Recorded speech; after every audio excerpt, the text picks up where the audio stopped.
lockdown will be continued in the state of Telangana up to May 7th. The 7th నాడు release కాదు, 8th నాడు release అవుతుంది. 7th కూడా లాక్డౌన్లోనే ఉంటుంది. నేను ఇందాక చెప్పినట్టు గతంలో ఉన్న నిబంధనలే ఉంటాయి. నైట్ కర్ఫ్యూ అట్లాగే ఉంటుంది. చాలా కఠినంగా వ్యవహరించాలని చెప్పి నిర్ణయించుకున్నాం. ఎందుకంటే नाजरीन अस्सलाम वालेकुम। IAD टुडे के खबरनामे में आपका खैर मकदम करते हैं। आइए बढ़ते हैं तफसीलात की तरफ। अगर आपने हमारे चैनल को सब्सक्राइब नहीं किया है तो आपको यहाँ सब्सक्राइब बटन दिख रहा है, उसे क्लिक करिए और सब्सक्राइब कीजिए और साथ ही साथ बेल आइकॉन को भी क्लिक करिएगा जिससे कि आपको ताज़ा अपडेट मिलते रहें।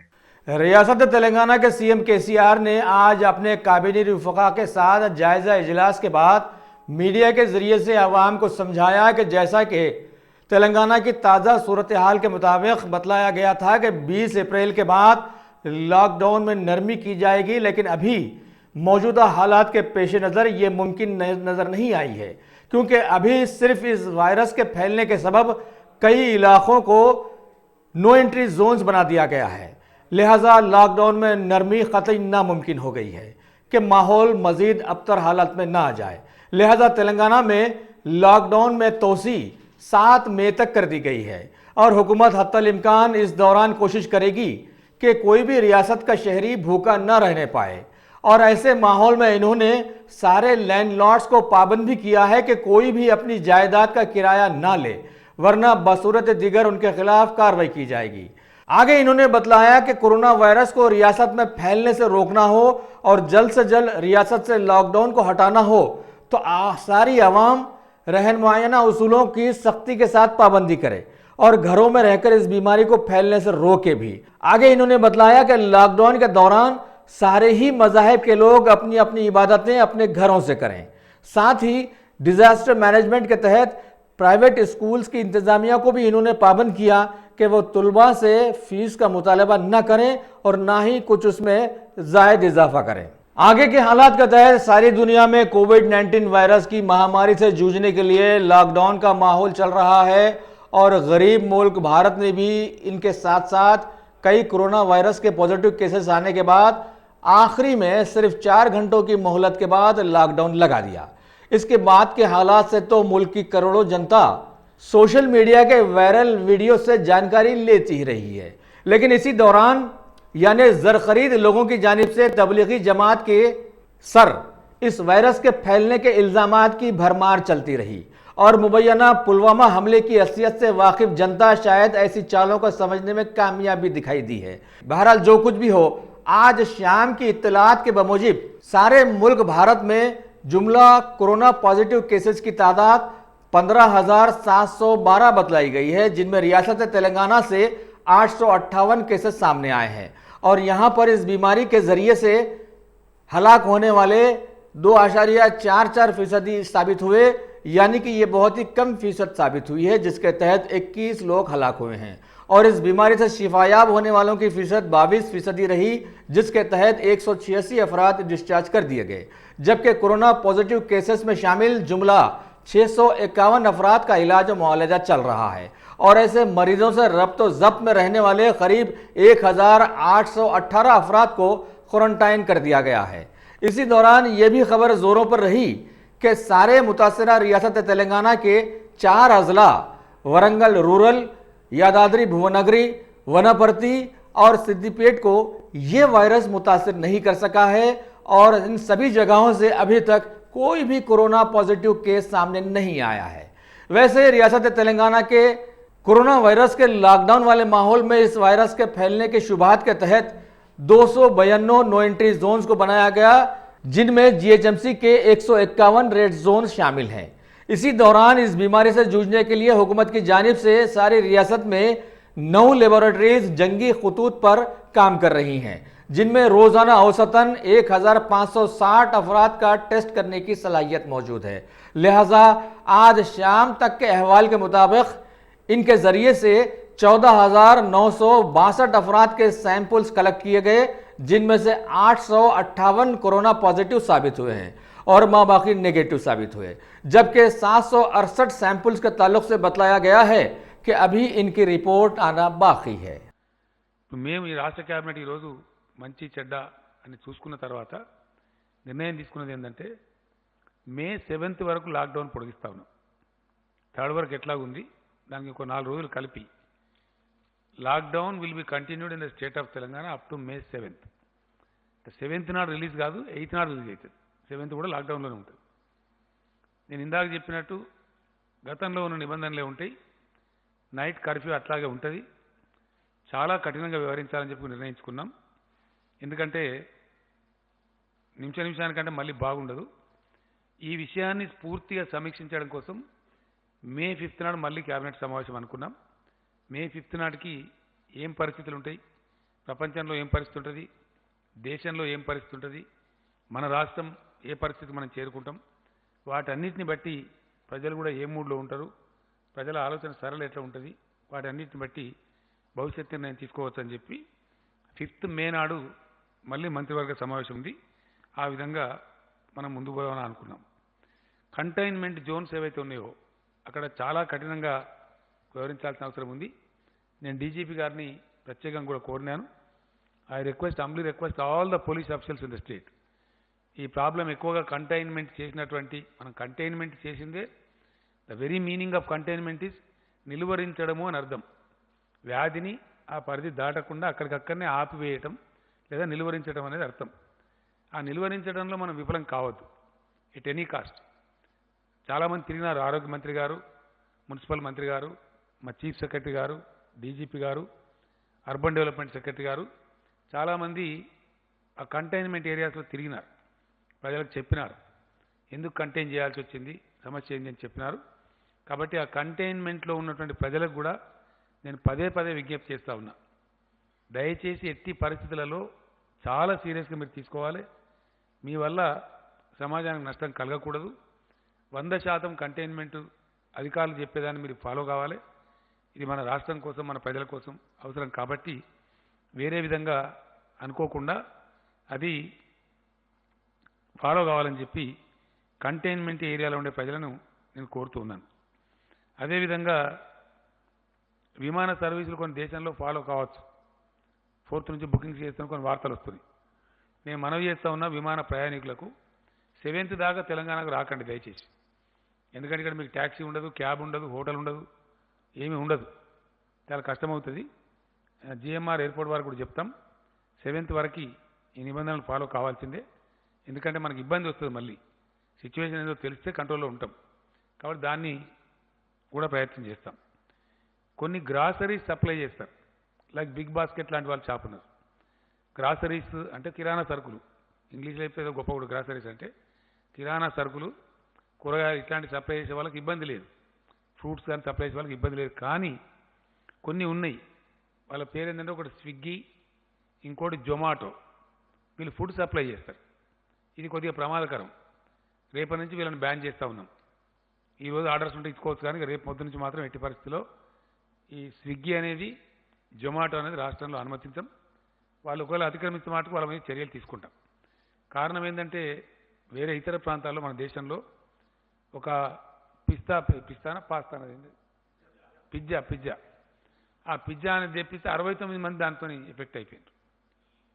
ఢిల్లీ దేశ రాజధానిలో 69 మెంబర్స్ ఎఫెక్ట్ అయ్యారు. ఒక వ్యక్తి పిజ్జా తెచ్చిస్తే. మరి ఈ సపరేట్గా ఇంటికాడ మంచిగా ఇంత వండుకొని వెళ్ళిపోయా మీరు తినక ఎందుకు మనకు అది ఈ పిజ్జా ఎందుకు, బొజ్జా ఎందుకు, దాంతో చచ్చుడు ఎందుకు నాకు అర్థం కాదు.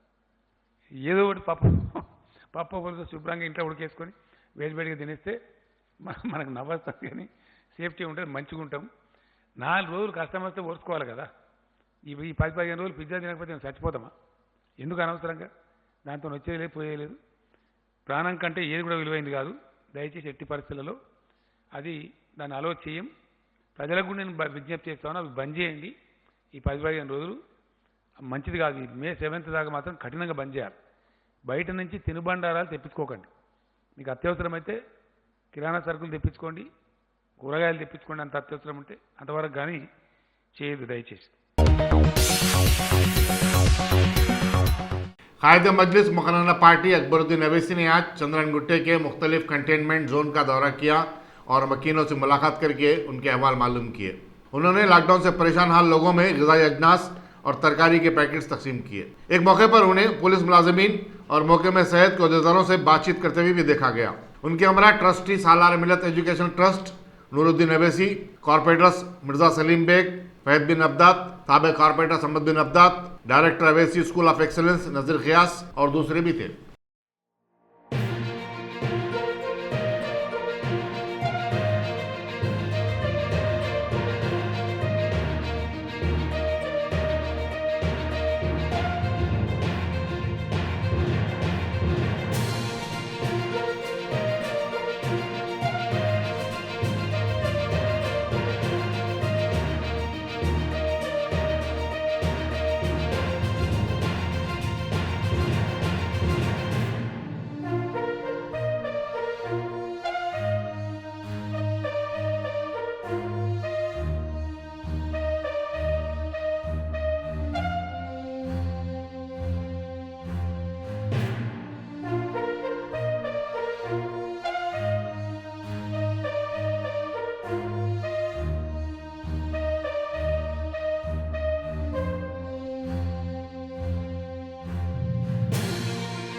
अस्सलाम वालेकुम रहमतुल्लाहि व बरकातहू। आज जो है नकीब मिल्लत बारिस्टर असदुद्दीन ओवैसी साहब की निगरानी में हबीब मिल्लत आली जनाब अकबरुद्दीन ओवैसी साहब ने चंद्रानगुट्टा के 10 कंटेनमेंट जोन्स में अपनी तरफ से तरकारी फराहम की और रेशन फराहम किया और साथ में 3 लीटर दूध भी फराहम किया। हबीब मिल्लत आली जनाब अकबरुद्दीन ओवैसी साहब ने अपने ज़ाती सरते से आज 220 लोगों को तकरीबन एक 15 दिन का राशन फराहम किया। लोगों की दुआएं हबीब मिल्लत आली जनाब अकबरुद्दीन ओवैसी साहब के साथ है और अपने जमात की तरफ से एक रिक्वेस्ट करना चाहता हूं कि आप सब जो भी है घर में रहिए, सेफ रहिए। आप तक जमात पहुंच रही है, बिल्कुल अगर कुछ है तो हमको मैसेज कीजिए, हम आप तक पहुंचेंगे।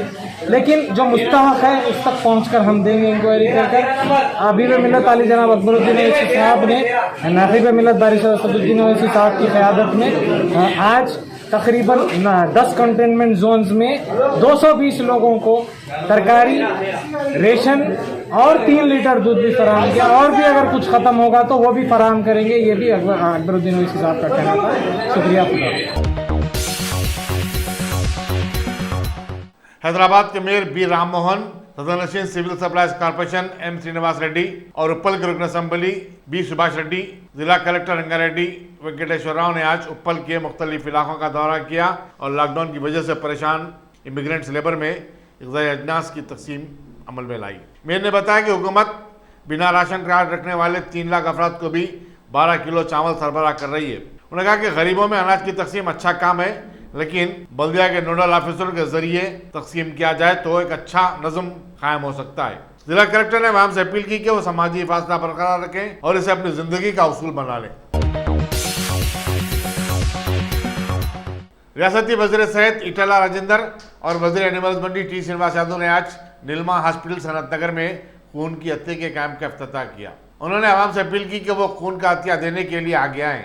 इन इत्तलात के बाद कि शहर के ब्लड बैंक्स में खून की कमी हो गई है, मुख्तलिफ खानगी दवाखाने खून की हत्या के कैंप मुनक़िद कर रहे हैं। ఆ డిపార్ట్మెంట్ పక్షాన వారికి కృతజ్ఞతలు తెలియజేస్తాము. వారు ఏ స్ఫూర్తినైతే అందిస్తూ ఉన్నారో ఇతర ప్రాంతాల్లో కూడా కార్పొరేటర్లుగా, నాయకులుగా, ఎమ్మెల్యేలుగా ఉన్న వాళ్ళు కూడా రక్త సేకరణలో ఒక తోడ్పాటును అందించాలని చెప్పి, ప్రోత్సాహాన్ని ఇవ్వాలని చెప్పి అందరూ కూడా విజ్ఞప్తి చేస్తూ ఉన్నాం. ఇప్పుడున్న ఈ పరిస్థితులలో ఇంకా కొద్ది రోజులలో మరింత షార్టేజ్ అయ్యేటువంటి ఆస్కారం ఉంది కాబట్టి తక్షణమే స్పందించి ముందుకు రావాలని చెప్పి విజ్ఞప్తి చేస్తున్నాం. माहिर माशियात आमिरुल्लाह खान ने आज बस्ती नबी करीम ताड़बन में साहतिया ट्रस्ट की जानिब से लॉकडाउन से मुतासर गरीब आवाम में अनाज तकसीम किए। सदर बस्ती नबी करीम सैयद अनीसुद्दीन यहिया भी उनके हमरा थे। इस मौके पर आमिरुल्लाह खान ने कोरोना वायरस के बारे में एक मालूमाती लेक्चर भी दिया। तो ये हमारी एक छोटी सी कोशिश है, क्योंकि हम दो चीज़ें इस प्रोग्राम के साथ करना चाह रहे हैं। एक जो अहम चीज़ है वो लोगों को समझाएं कि इस मरहले की बुनियाद क्या है और इससे बचने के लिए क्या करना चाहिए। इसीलिए आज जो हमने ये किया उसमें ये सबसे अहम बात जो ज़ाहिर की वो ये कि सब लोगों को किस डिसिप्लिन के साथ रहना चाहिए। हम चाह रहे हैं कि ये हमारी बात सबको समझ में आ जाए कि एक दूसरे से हाथ ना मिलाएं, 8-10 बार कम से कम साबुन से हाथ धोएं और एक दूसरे से दूरी रखें। ये अगर 3 चीज़ें सब लोग करते रहें तो इंशाअल्लाह किसी को बीमारी नहीं होगी। तो पहला हमारा मकसद ये है। दूसरा हमारा मकसद ये है कि चूँकि आजकल मुलाजिमतें ख़त्म हो गई हैं और बड़ा एक अजीब किस्म का इकनॉमिक प्रॉब्लम है, तो लोगों के पास उमूमन खाने को नहीं होगा। इसीलिए हमने ये दूसरी कोशिश की है कि जितना ज़्यादा हमसे हो सक रहा है हम चाह रहे हैं कि लोगों को हम कुछ ऐसी चीज़ें मुहैया करा दें जिससे उनके घर चलते रहें कम से कम 8-10 दिन के लिए। फिर इंशाअल्लाह जिसके बाद ज़रूरत पड़ेगी तो फिर दोबारा करेंगे। हमको ये पूरा एहसास है कि ये एक लंबी लड़ाई है, अभी कम से कम 4-5 महीने इस किस्म के इस तरह से गुजरेंगे। इसीलिए मैं आप सब लोगों से ये भी गुजारिश कर रहा हूँ कि आप सब लोगों ने हमारी बड़ी हिम्मत अफजाई की, हमारे साथ हमारे बड़ा कोऑपरेशन किया और काफ़ी पैसे दिए। हम आपको ये बता दें कि ये आपकी जद्दोजहद, ये आपका कंट्रीब्यूशन बहुत दूर दूर तक गया है। लेकिन आपको ये भी बता दूं कि हमको आप लोगों की ज़रूरत बहुत दिनों तक रहेगी। आप ये ना सोचें कि आपने हमारे लिए मदद कर दी, अभी एक बार तो काफ़ी हो गया। आप इस साल के लिए तैयार रहें। हमारा अंदाज़ा ये है कि कम से कम अक्टूबर तक हमको इस किस्म का प्रोग्राम हर जगह करना होगा और ज़्यादा महलों में करना होगा और ज़्यादा लोगों के साथ करना होगा। तो आप लोगों का बहुत बहुत शुक्रिया कि इस बार आपने हमारी मदद की, लेकिन इस बात का भी शुक्रिया कि आप ये समझ गए होंगे कि हम आपके पास बार बार आते रहेंगे आपके कंट्रीब्यूशंस लेने के लिए, और यहाँ पे इन सब लोगों के पास बार बार आते रहेंगे इनकी मदद करने के लिए जितना हमसे हो सकता है। क्योंकि अभी फ़िलहाल हम राशन बांट रहे हैं, आगे हमको शायद दवाई भी देनी पड़े, हमको शायद पानी भी, दूध भी, जितना हमसे हो सकेगा करेंगे। लेकिन हमारी गुजारिश आप सब लोगों से ये है सारे महलों में, वो ये कि आप जो कानून बने हुए हैं, जो प्रैक्टिसेस हैं, जो हम कह रहे हैं कि जिस तरह का आप बिहेवियर रखें वो आप बिल्कुल सख्ती से करें, क्योंकि इसमें सिर्फ अपनी ज़िंदगी ख़तरे में है। अगर आप एक दूसरे से मिलते रहेंगे, बिल्कुल अननेसेसरीली बाहर जाएंगे और लोगों से रब्ता करेंगे तो उसमें सबकी हेल्थ को नुकसान है और ख़ुद की हेल्थ को बहुत नुकसान है। तो आखिरी में हम सहायता और IMRC की तरफ से मैं अनीस भाई, हमारे कॉरपोरेटर साहब, आप सब लोगों से ये गुजारिश करना चाह रहे हैं कि आप हमारा ताउन करें ताकि हम इस किस्म का प्रोग्राम बार बार करते रहें। जितनी बार हो सकता है हमसे उतनी बार करें। हमने अभी तक 15-20 हज़ार किट्स ऐसे बांट चुके हैं हम, और भी करेंगे जितना हमसे हो सकता है, जितनी हमारी में सलाहियत है। लेकिन आप लोगों से महमूदनगर किशनबाग के रहने वाले 9 अफराद को जिन्हें कोरोना वायरस नेगेटिव पाए जाने के बाद चामीना यूनानी दवाखाने से कल रात डिस्चार्ज कर दिया गया था, घर की वापसी का कोई इंतजाम नहीं किया गया, जिसकी बिना वो पैदल ही चल पड़े। उनमें एक हामिला खातून भी थी। इत्तला मिलते ही शालीबंडे के कॉर्पोरेटर मुस्तफ़ा अली मुजफ्फर अपनी कार लेकर वहां पहुंच गए और उन्हें उनके घर को मुंतकिल किया। मुस्तफ़ा अली मुजफ्फर ने कहा कि सरकारी दवाखानों में मरीजों को भर्ती तो किया जा रहा है, लेकिन उनकी वापसी का कोई ट्रांसपोर्ट इंतजाम नहीं किया जा रहा है, ना ही उनके रिश्तेदारों को डिस्चार्ज किए जाने की इत्तला दी जा रही है। सितम बाला सितम ये कि इन मरीजों को रात के औकात में, जबकि पूरे शहर में कर्फ्यू नाफिज है, मरीजों को छुट्टी दी जा रही है, जो कि गैर इंसानी अमल है। जुमला 9 पेशेंट्स क्वारंटाइन किए गए थे, जिनको डिस्चार्ज कर दिया गया। उसमें से एक गांधी हॉस्पिटल में 8 लोगों को डिस्चार्ज कर दिया गया। डिस्चार्ज कर देने के बाद, डिस्चार्ज करके उनको बताया जाता है कि आप लोग यहाँ से पैदल चले जाइए। उनको हम कोई एम्बुलेंस या कोई कैब की कोई सहूलत नहीं। उन लोग शाली बंडे 4 मीनार टीबी हॉस्पिटल से शाली बंडे तक पैदल चल के आए। इत्तला मिलते ही लोग बताए कि ऐसा ऐसा है यहाँ पे, बहुत तकलीफ़ में लोग, कोई प्रेग्नेंट लेडी भी है और मासूम 4 बच्चे वो फैमिली के साथ। इनको कोई ट्रांसपोर्ट की सहूलत नहीं है। पुलिस भी कोई ना एम्बुलेंस की सहूलत भी मुहैया नहीं करा सक रही है, ना कोई कैब की सहूलत मिल सक रही है। इत्तला मिलते मैं अपनी कार ले गया और वो फैमिली को मैं बिठाया और किशनबाग तक छोड़ा। और कोरोना के पेशेंट्स को ले आते हैं बड़ी इज्जत के साथ, लेकिन छोड़ रहे हैं बेसहारा करके। आप बताइए 4 मीनार दवाखाने से किशनबाग तक कैसा जा सकेंगे 11 बजे रात को? मासूम 4 बच्चे और 2 लेडीज, उसमें एक प्रेग्नेंट लेडी है। इत्तला मेरे को मिलते ही अल्हम्दुलिल्लाह मैं ले आया, किशनबाग तक छोड़ा। और बिल्कुल जो है नाक़िस कारकर्दगी है हेल्थ डिपार्टमेंट और एम्बुलेंस डिपार्टमेंट। हेल्थ डिपार्टमेंट बिल्कुल नील है सहूलत पहुंचाने में पेशेंट्स को। लोग बहुत तकालीफ में हैं। मैं हेल्थ डिपार्टमेंट से और हुकूमत से मुतालबा करता हूं कि लोगों की सहूलत के लिए एम्बुलेंस मुहैया कराया जाए। ले आते वक्त भी कोई अगर पॉजिटिव पेशेंट है या सस्पेक्ट है, उसको ले आने के लिए भी काफ़ी दुश्वारियाँ पैदा हो रही है। कम से कम 2-3 घंटे एक एम्बुलेंस के लिए आने के लिए हो रहा है। और छोड़ें तो बेसहारा करके छोड़ देना। क्वारंटाइन टाइम ख़त्म होने के बाद हॉस्पिटल से चाहे 11 बजे दो या 12 बजे रात या 1 बजे उन लोग को वहाँ से छोड़ देना कि आप अपना ट्रांसपोर्टेशन कर दीजिए। कर्फ्यू में किस तरीके से ट्रांसपोर्टेशन किया जा सकता है बताइए आप। हॉस्पिटल के जिम्मेदारों का काम है कि उन पेशेंट्स को घर तक पहुँचाए। शुक्रिया। निजाम इंस्टीट्यूट ऑफ मेडिकल साइंसेज की एक स्टाफ नर्स में कोरोना वायरस पॉजिटिव पाया गया। बताया जाता है कि वो जिसके राब्ते में आई उसे पहले ही गांधी हॉस्पिटल को मुंतकिल कर दिया गया था। इसी तरह निम्स हॉस्पिटल के कई मुलाजिमीन के तिबी मुआयने किए जा रहे हैं और उन्हें क्वारंटाइन कर दिया जा रहा है। रियासत तेलंगाना में साबिका जिले करीमनगर कोरोना वायरस की वबा से सबसे ज्यादा मुतासिर है और अब तक 27 अफराद के कोविड-19 से मुतासिर होने की इत्तला मिली है। करीमनगर में 19, जगत्याल राजन्ना सिलसिला में 3 और पेद्दापल्ली में कोरोना वायरस पॉजिटिव का एक केस रिपोर्ट हुआ है। गुज़िश्ता माह 10 इंडोनेशिया के बाशिंदों के तबलीगी दौरे पर करीमनगर आने के बाद जिला मुल्क भर में तवज्जो का मरकज बन गया था। जगत्याल का एक 5 साल लड़का जो हाल ही में गुंटूर से वापस हुआ कोरोना से मुतासिर हो चुका है।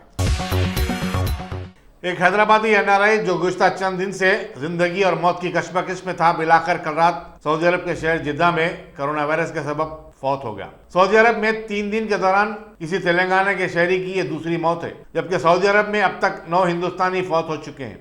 बोयनपल्ली के मुतवत्तिन मोहम्मद सादिक पिछले कई बरस से एयरपोर्ट पर काम करते थे और कंपनी की तरफ से फराहम करदे रिहायशगाह में मुकीम थे।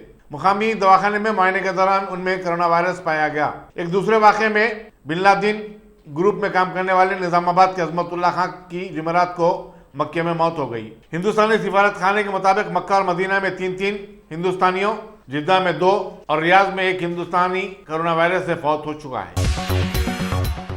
गोलकुंडा पुलिस ने लॉकडाउन के दौरान किराने की दुकान पर सिगरेट और गुटखा बेचने पर 2 अफराद को गिरफ्तार कर लिया है। खबर मिली थी कि रेती गली के अब्दुल रशीद और अब्दुल मजीद जो 12 साल से किराने की दुकान चलाते आ रहे थे, जायद पैसे कमाने सिगरेट और गुटखा फरोख्त कर रहे थे। सब इंस्पेक्टर टी राजू और उनकी टीम ने दुकान पर धावा करके 1 लाख रुपए मालियती सिगरेट और गुटखा जब्त किया। इस सिलसिले में एक मुकदमा भी दर्ज किया गया है। ఈ రోజు నేను మా సబ్ ఇన్స్పెక్టర్ రాజు మరి సిబ్బంది అందరము లాక్డౌన్ నిబంధనలు అమలు పరచడంలో భాగంగా గోల్కొండ పరిధిలో ఉన్నప్పుడు మాకు మజీదు తర్వాత రషీద్ ఆ కిరాణా షాప్ రన్ చేస్తున్న వాళ్ళు సిగరెట్స్ అమ్ముతున్నట్టు మాకు సమాచారం రావడంతో మేమందరం కూడా అక్కడికి వెళ్ళేసి షాపును తనిఖీ చేయగా షాప్లో సిగరెట్స్తో పాటు గుట్కా, పాన్ మసాలా, జర్దా ఇవన్నీ కూడా అక్కడ గమనించాం.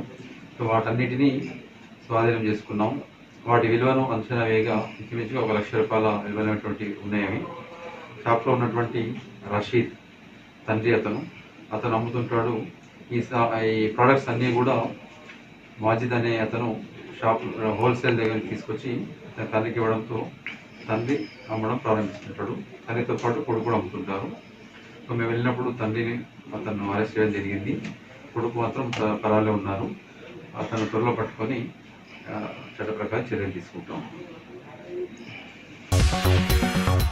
जिला आसिफ नगर में कल रात एक मासूम बच्चे की मौत के बाद मौके में सेहत के हुक्काम आज उस खानदान के 12 अरकान को तिबी मायने और क्वारंटाइन के लिए लेकर चले गए। बताया जाता है कि यह बच्चा नीलेफर हॉस्पिटल में शरीक था और उसकी मौत होने के बाद उसकी तदफीन भी अमल में आ चुकी थी, लेकिन शुबे की बुनियाद पर इन तमाम को दवाखाने को मुंतकिल किया गया। क्वारंटाइन के लिए जिस खानदान को ले जाया गया उनमें कमसिन लड़के और लड़कियां भी शामिल थे। बीजेपी के रियासती सदर पंडित संजय ने गुज़श्ता चंद दिनों के दौरान गैर मौसमी बारिश और बिजली गिरने के वाक़यात में मरने वाले किसानों को एक दिलासा देने का मुतालबा किया। उन्होंने बताया कि अजला करीमनगर, निजामाबाद और नलगुंडे में किसान अपने खेतों में काम कर रहे थे। बीजेपी के सदर ने किसानों से माकूल कीमत पर धान खरीदने के इंतजाम का भी मुतालबा किया। अजला आदिलाबाद, निर्मल और मंचियाल में गुज़श्ता 24 घंटों के दौरान कोरोना वायरस का कोई ताज़ा केस रिपोर्ट नहीं हुआ। अलबत्ता कुमारा भीम आसिफाबाद में एक 6 साल बच्चे को कल रात सांस लेने में तकलीफ की शिकायत पर गांधी हॉस्पिटल को मुंतकिल किया गया। बताया जाता है कि लड़के के दादा जो पोस्टर मुलाजिम है दिल्ली के मरकज में हुए इज्तिमा में शिरकत के बाद वापस हुए थे। Ghazi kidney centre and multi speciality hospital गुर्दे और बवासीर के इलाज का 40 साल मशहूर हॉस्पिटल जहां हजारों पेशेंट्स क्योर हो चुके हैं। Doctor Hussaini international national award winner और दूसरे डॉक्टर्स और लेडी डॉक्टर्स की जेर खिदमत गुर्दे के तमाम अमराज का मुकम्मल ट्रीटमेंट किया जा रहा है। गुर्दे फेल हो चुके हों, डायलिसिस करवा रहे हों, याद रखिए डायलिसिस कोई इलाज नहीं, इससे 1% भी गुर्दे रिकवर नहीं होते। हाँ, डायलिसिस टेम्पररी रिलीफ दे सकता है, लेकिन हमारे ट्रीटमेंट से गुर्दे फिर से फंक्शन में आ सकते हैं। गुर्दे श्रिंक हो गए हों या सिस्ट हो, गुर्दे की पथरी हो, कैसी भी गुर्दे की तकलीफ हो या पाइल्स यानी बवासीर, चाहे ब्लीडिंग हो या कोम, बगैर ऑपरेशन मुकम्मल क्योर ट्रीटमेंट का एक ही centre Ghazi kidney centre, DLRL main road opposite Vikas high school, Chandrayan Gutta, Hyderabad. Cell 9966930824 या 9391326261। मरकजी वजारत दाखिला ने बताया कि लॉकडाउन के दौरान ई कॉमर्स कंपनी की तरफ से गैर लाजमी अशिया की सप्लाई पर पाबंदी बरकरार रहेगी। हुकूमत ने कल जारी करदा हुक्मनामे में तरमीम करते हुए एक नया हुक्मनामा जारी किया है, जिसकी रूह से बताया जाता है कि mobile phone, TV sets, refrigerators, मलबूसात और स्टेशनरी की अशिया अमेज़ॉन, फ्लिपकार्ट और स्नैपडील के जरिए फरोख्त नहीं की जा सकेंगी। हुक्मनामे में बताया गया कि ई कॉमर्स की डिलीवरी वैन को मुख्तलिफ रियासतों में मुकामी हुकूमत से इजाज़त हासिल करना होगा। इसी दौरान मरकजी वज़ीर कॉमर्स पीयूष गोयल ने कहा कि हुकूमत ने गैर लाजमी अशिया की फरोख्त पर पाबंदी लगा दी है और शादिन खबल जो इजाज़त दी गई थी उससे दस्तबरदारी इख्तियार कर ली गई है। गुज़श्ता 24 घंटे के दौरान 1063 नए केसेस रिपोर्ट होने के बाद मुल्क भर में कोरोना वायरस के मुतासरीन की तादाद 15,707 हो गई है। इनमें 12,969 एक्टिव केसेस हैं। अब तक 2,230 मरीज शफायाब हुए हैं, जबकि मरने वालों की कुल तादाद 507 बताई जाती है। सुप्रीम कोर्ट के कॉलेजियम ने मेघालय हाई कोर्ट के चीफ जस्टिस मोहम्मद रफीक को ओडिशा हाई कोर्ट का चीफ जस्टिस बनाने की सिफारिश कर दी है। ओडिशा हाई कोर्ट में चीफ जस्टिस का ओहदा 5 जनवरी से मखलूआ था। जस्टिस रफीक, जिनका ताल्लुक राजस्थान से है, वो रियासती हाई कोर्ट के जज भी रह चुके हैं। असम्बल हल्के चारमीनार में GHMC की तरफ से चलाए जाने वाले अन्नपूर्णा कैंटीन के 8 मराकज़ पर गरीबों को मुफ्त लंच फराहम किया जा रहा है। बल्दिया के जराये के मुताबिक पुराना पुल डिवीजन में 2 मरकज काम कर रहे हैं। एक दूध बौली पुलशन रोड पर, दूसरा गुडविल कैफे पुराना पुल चौराहे पर काम कर रहे हैं। शालीबंडा के मराकज़ आमवाली मस्जिद गाजी बंडा और गाजी बंडा फिल्टर के पास, दबीपुरा डिवीजन के तहत नूरखां बाजार में, मुगलपुरा डिवीजन के तहत असरा हॉस्पिटल के पास और घासी बाजार डिवीजन के तहत खाजा होटल जलाल कूचे में कायम किए गए हैं। मुल्क में लॉकडाउन के चलते साउथ वेस्टर्न रेलवे ने अब तक मुख्तलिफ रियासतों को 12,162 किलो अद्वियात और दूसरी अशिया मुंतकिल की है। रेलवे के तर्जुमान ने बताया कि ये पार्सल हावड़ा, भुवनेश्वर, नई दिल्ली, दीमापुर और जयपुर से अलग अलग हिस्सों में आए थे। बेंगलुरु से हावड़ा को 2.7 टन का कंसाइनमेंट भी भेजा गया है। कुल हिंद मजलिस इत्तेहादुल मुस्लिमीन के हल्के नामपल्ली के रुकन असम्बली जाफर हुसैन मेराज ने आज अपने हल्के के विजयनगर डिवीजन के दौरे में लॉकडाउन से मुतासरा इलाके फिरोज गांधी नगर, ताज नगर वगैरह के घरों में बंद हो जाने वाले मकीनों में पार्टी के ग़िज़ाई अजनास के पैकेट्स तकसीम किए। हालांकि आज इतवार छुट्टी का दिन, फिर भी सभी हरकत में रहे। वैसे इस मौके पर उनके साथ मौजूद थे कॉलोनी के कॉरपोरेटर जफर खान, मेहदीपट्टनम के मशहूर कॉरपोरेटर माजिद हुसैन वगैरह वगैरह।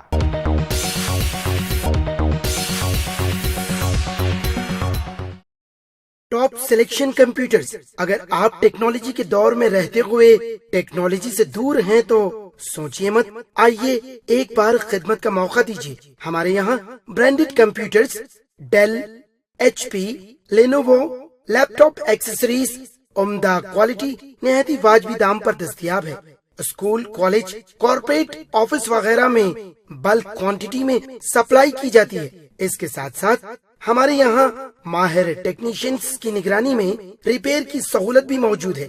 अगर आप अपने घर, दुकान, सोसाइटी, स्कूल वगैरह को सेफ और क्राइम फ्री बनाना चाहते हो तो इंस्टॉल कीजिए CCTV कैमरा जो HD क्लियरिटी के साथ दस्तयाब है। गुज़िश्ता 10 साल से मुल्क भर में अपनी इन तमाम खिदमात को जारी रखते हुए आपके एतमाद को बरकरार रखने वाला नाम top selection computers, Vijayanagar colony beside Riyan hotel Hyderabad. Director Syed Rashid Ali. Phone 9849715954। Top selection.